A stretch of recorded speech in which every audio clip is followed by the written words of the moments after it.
अस्सलाम वालेकुम स्टूडेंट्स। आज हम लोगों ने पार्लियामेंट जो है वो टॉपिक स्टार्ट करना था, जिसको मजलिस शूरा बोलते हैं। ठीक है।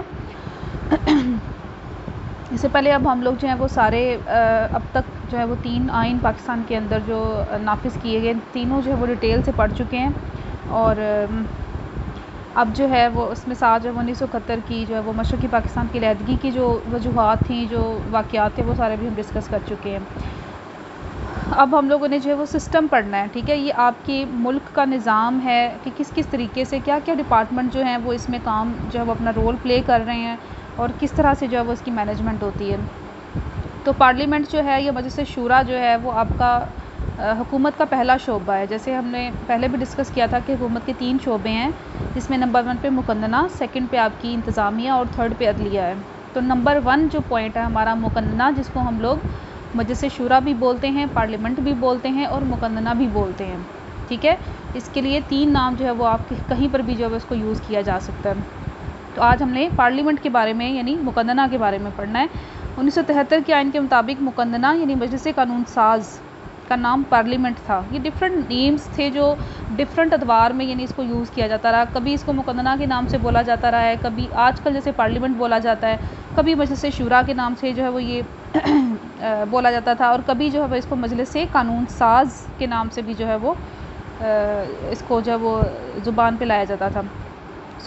1973 के आइन के मुताबिक मुकन्नना यानी मजलिस कानून साज का नाम पार्लियामेंट था। इसको 73 के आइन में जो है वो पार्लियामेंट इसका नाम बना दिया गया, लेकिन 1985 की तरमीम के मुताबिक इसका नाम मजलिस शूरा रखा गया।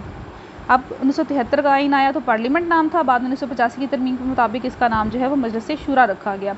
ये 2 ईवानों पर मुश्तमिल है, एक ईवान बाला जिसको हम सेनेट बोलते हैं और दूसरा ईवान ज़ेरी जिसको हम लोग कौमी असम्बली बोलते हैं।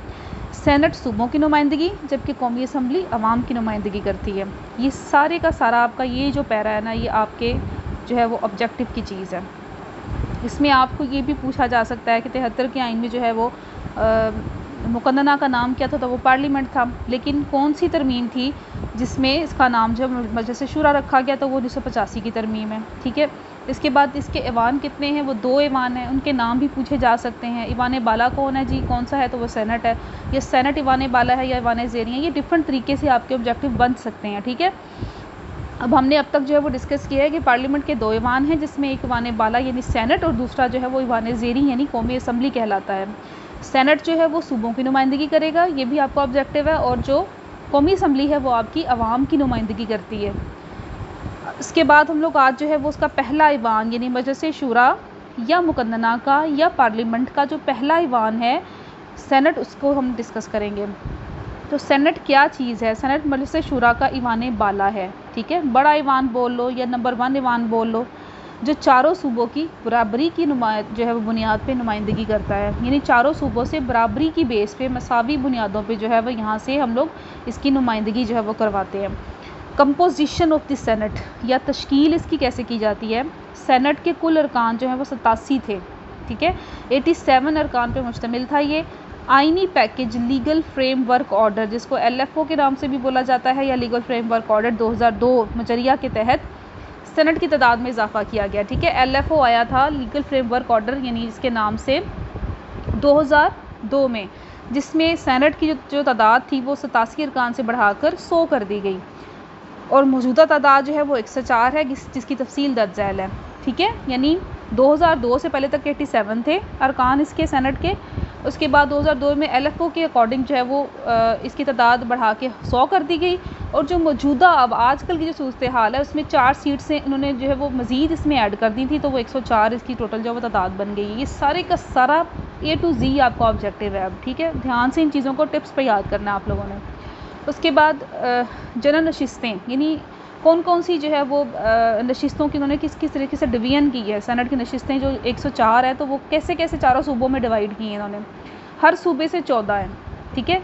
और कुल मिला के हो गई 56, यानी 4 सूबे हैं तो चारों सूबों में 14-14 होंगी, तो चारों सूबों की मिला के 56 हो गई। उसके अलावा वफाक के ज़ेर इंतज़ाम जो इलाके फ़ाटा से रिलेटेड है, वहाँ पे 8 सीटें मुख्तस हैं। वफाकी दारुल हुकूमत के लिए ख़ुद से यानी जो उसकी अपनी सीट्स होंगी वो 2 होंगी, तो टोटल ये 10 हो गई। इसके अलावा ख़वातीन के लिए मखसूस नशिस्तें इसमें हैं, हर सूबे से 4, तो चारों सूबों से टोटल मिला के हो गई 16। वफाकी दारुल-हुकूमत के लिए मखसूस 1 सीट है ख़वातीन के लिए। ओके, ये अब 17 सीट्स यहाँ पे आ जाती हैं।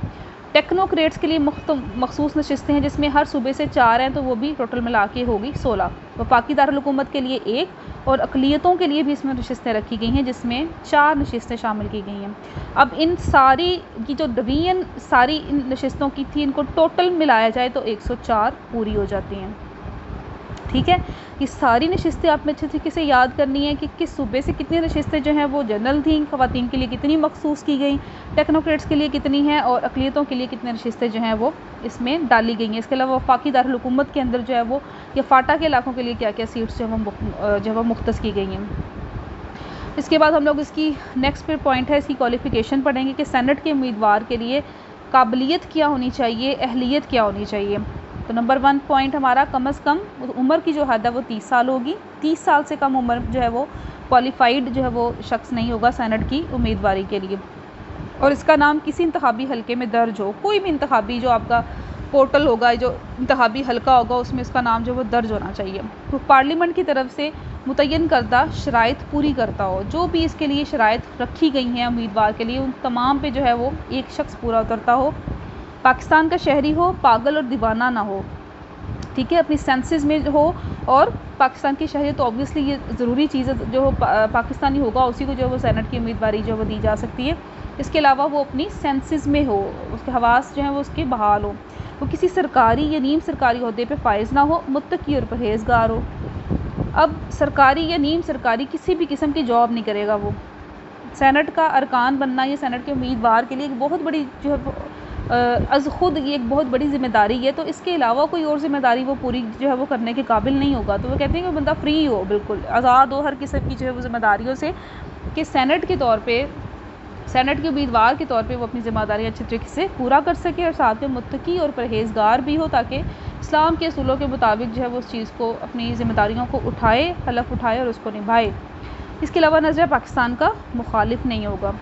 जो शख्स पाकिस्तान का शहरी है, मुसलमान है, ठीक है, तो वो नज़र पाकिस्तान की मुखालफत क्यों करेगा।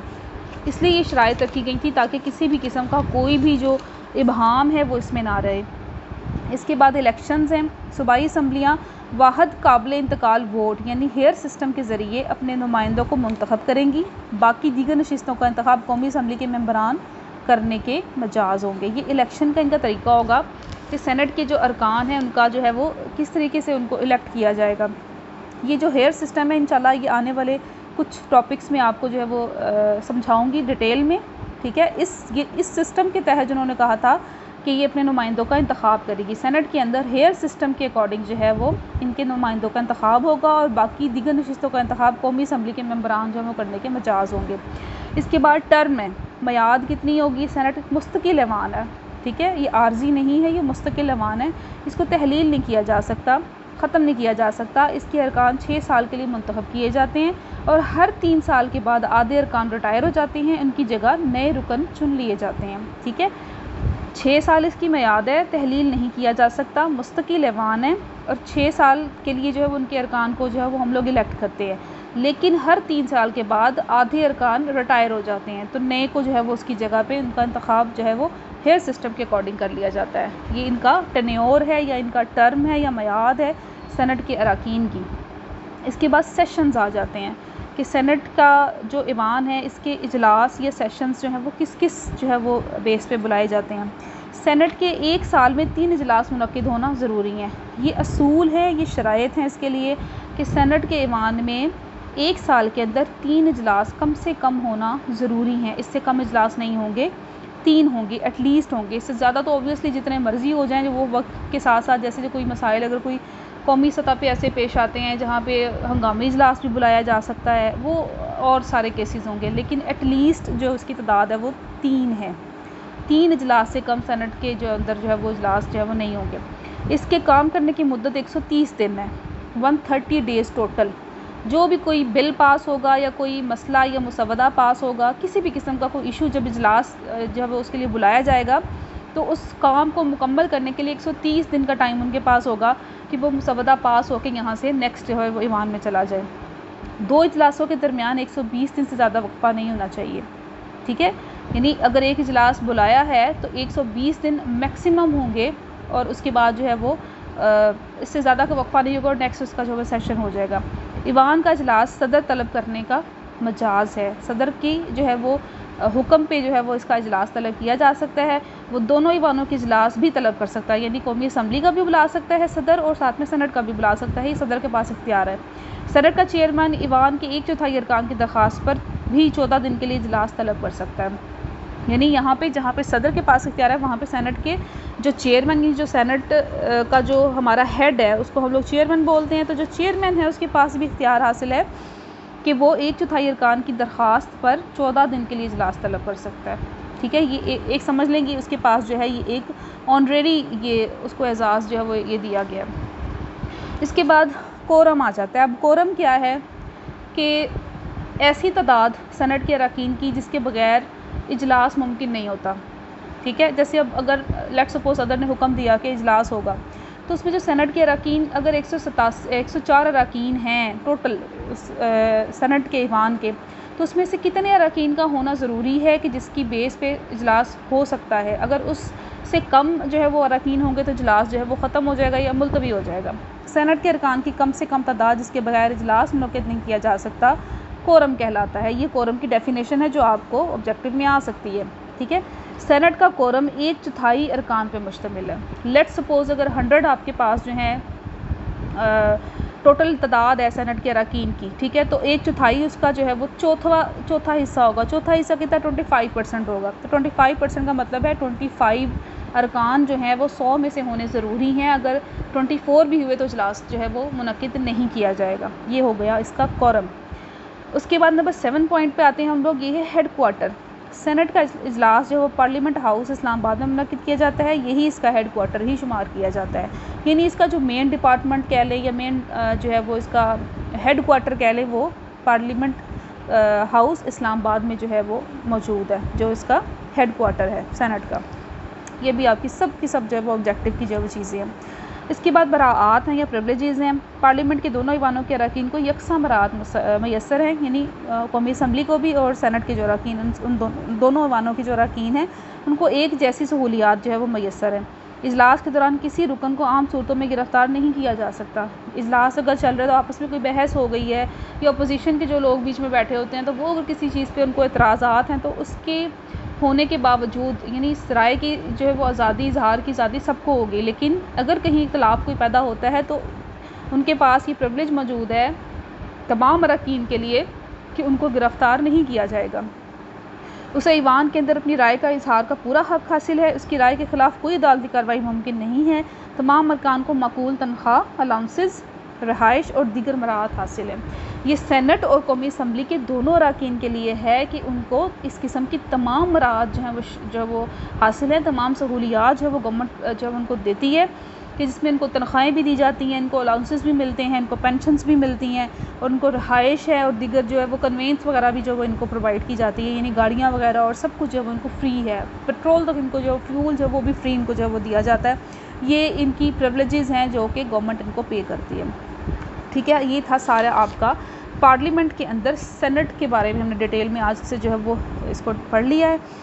अब आप लोगों ने एक काम करना है कि अब जितना ये आपने इसमें पढ़ा है ना, ये सारे का सारा सेनेट के अंदर मेरा ख्याल है 50+ जो है वो इसमें से आपकी जो है वो ऑब्जेक्टिव निकलेंगे।